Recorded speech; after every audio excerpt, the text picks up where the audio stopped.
Masí, padre de Juan de Juanes.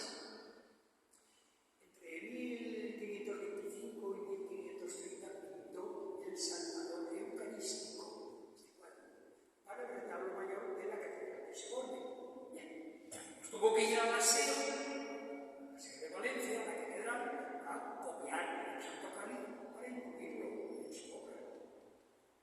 Otra muestra de la impregnación a favor del Santo Cáliz en la población valenciana del siglo XVI la tenemos en el hecho de algunas procesiones extraordinarias en las que el cortejo fue presidido nada menos que por el Santo Cáliz se salía en procesión por la calle. Bueno, pues una de esas procesiones fue la que se celebró llevando con toda solemnidad la reliquia desde la catedral hasta el Palacio Real en enero de 1586 con ocasión de la visita de Felipe II a Valencia. Bien, pues décadas después, a partir de 1610, y por acuerdo del Cabildo, las reliquias de la catedral comenzaron a ser expuestas a la veneración pública los lunes de Pascua. Se sacaban todas las reliquias del armario, se situaban en el altar mayor y allí permanecían toda la tarde. Y al acabar, el canónigo más antiguo les mostraba una a una desde el púlpito, y para ello sería un ceremonial muy estricto, un ceremonial que incluía relatos, oraciones, y todo esto lo dice con toda precisión la Consuelo.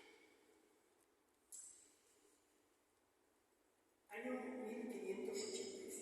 Es arzobispo de Valencia el patriarca San Juan de Ribera, nada menos. Bueno, pues San Juan de Ribera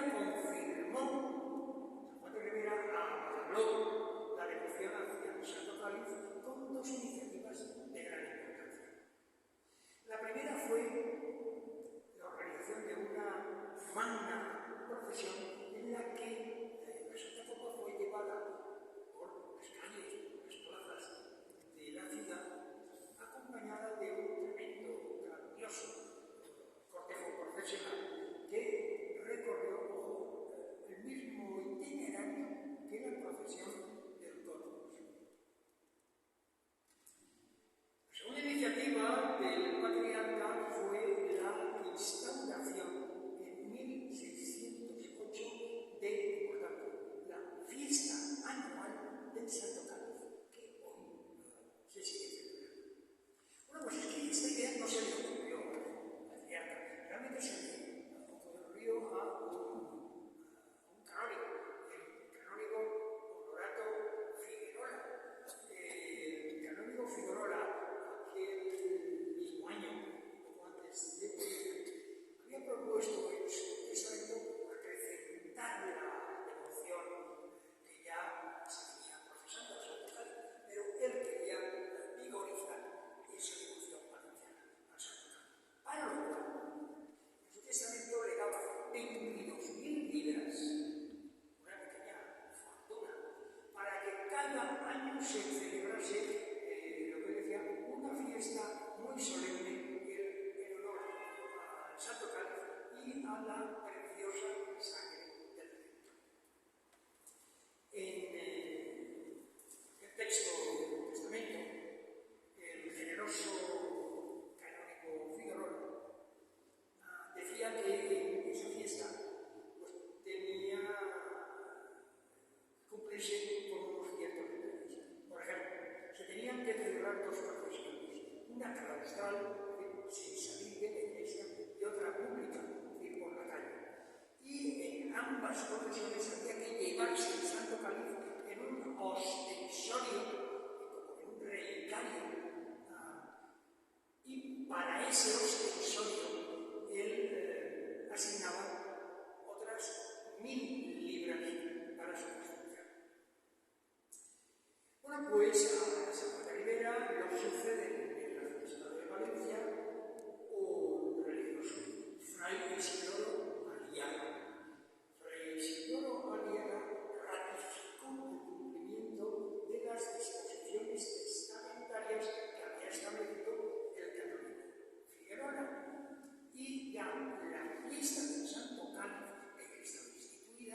quedó inserta en el calendario oficial de la diócesis y se designó inicialmente una fecha que fue variando a lo largo de los siglos, como el Honorato Figuerola había dicho que esa fiesta tenía que ser la mayor gloria del Santo Cáliz y de la preciosísima sangre de Cristo, pues se buscó también, entre otras fechas, las que ha dado la de la preciosísima sangre de Cristo.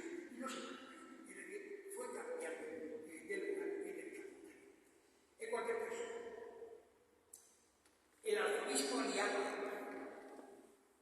y su predecesor, Juan de Rivera, habían creado una fundación que gestionaba el dinero del legado del buen Figuerola.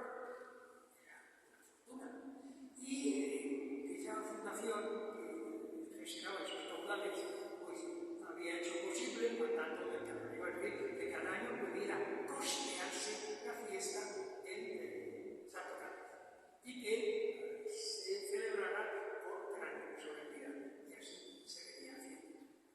Por ejemplo, la procesión vespertina, que como ya he dicho tenía el mismo recorrido que la procesión del Corpus, nada menos, pues asistían los jurados de la ciudad, la nobleza, todas las parroquias, las comunidades de la totalidad de los conventos de la ciudad.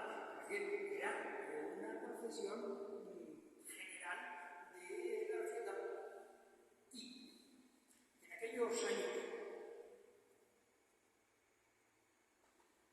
de los siglos XVII y XVIII, además de la fiesta del Santo Cáliz, en los oficios de Jueves Santo y de Viernes Santo se sacaba el Santo Cáliz del armario de la capilla de las reliquias y se utilizaba a modo de custodia para colocar en él la sagrada forma que se reservaba, que se guardaba en el monumento.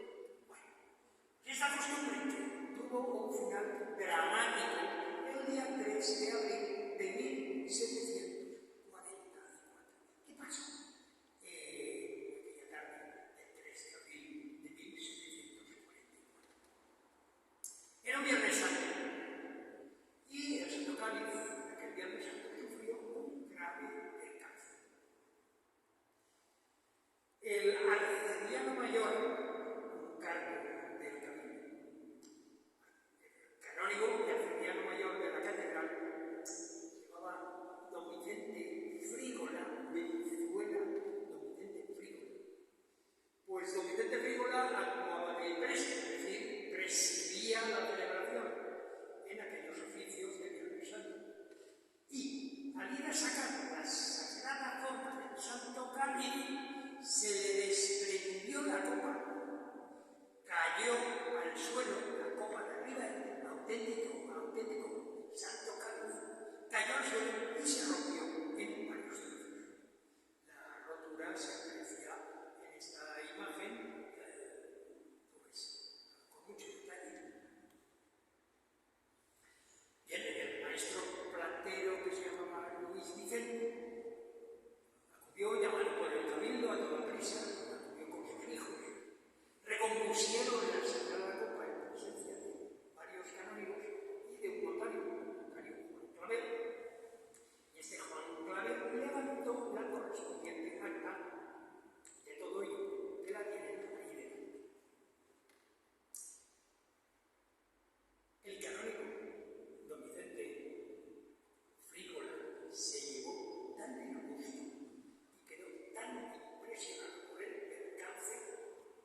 encargado de enseñar las reliquias, iba señalándolas con un puntero, mientras los fieles de rodillas escuchaban aquellos datos históricos que, por otra parte, un sacristán, que su sacristán solo señalaba, y un sacristán iba leyendo las historias mías de aquellas reliquias.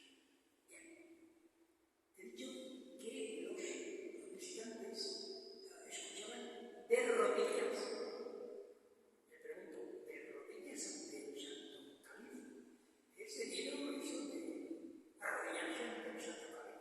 Bueno, veamos. Bien, es conveniente hacer saber a quienes se acercan al Santo Cáliz que esta insigne reliquia tuvo antiguamente lo que se llama culto de latría, es decir, culto de adoración. Culto de latría es exclusivo de Jesús, del Padre Eterno y del Espíritu Santo, con muy pocas excepciones. Pero el Santo Cáliz en la actualidad no tiene culto de latría, por lo que no es necesario arrodillarse ante el Santo Cáliz, aunque puede hacerse cuando se está en oración privada ante la reliquia, basta con una inclinación de la cabeza. Bueno, pues volvamos al relato. Volvamos a la primera parte del siglo XIX. En aquellos años, la fiesta anual del Santo Cáliz, que, como he dicho, había nacido en tiempos de San Juan de Ribera, la fiesta del Santo Cáliz se seguía costeando con los fondos de la fundación creada a partir del testamento de aquel canónigo Figuerola, del